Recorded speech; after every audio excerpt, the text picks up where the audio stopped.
The second that Kaleb said you versus you, it kind of clicked. If you control how you react to a missed shot, how you react to when you make a turnover, if you control that, which is my body language, which is my attitude, which is how I talk to myself right now on the bench, the energy doesn't shift. Control you so that all of us are collectively controlling the game together. I won the you versus you battle.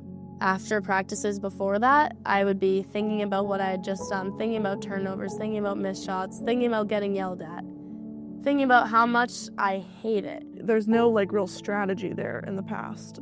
Because we hadn't worked with Kaleb yet, we weren't really exposed to any kind of tools. And, there were times where you would be just angry because no one knows how to cope with the environment.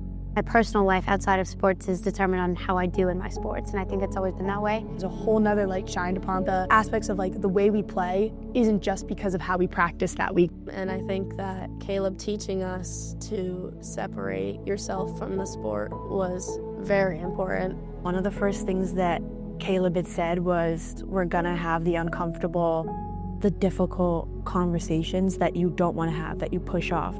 Get built such a trust between the 12 of us that no other team I've been on has experienced that.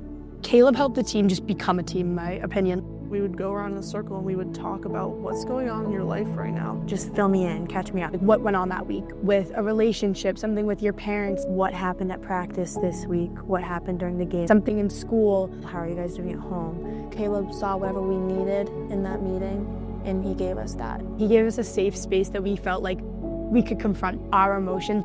Because those conversations we had in the meetings, we were able to hold each other accountable. And it's just the fact that you learn their thought processes so that when a moment like that happens, I can think in my head, well, Marissa's probably feeling this, Anna's probably feeling this, and it makes it easier for us to band together. I think that led to us having a better season than anybody anticipated.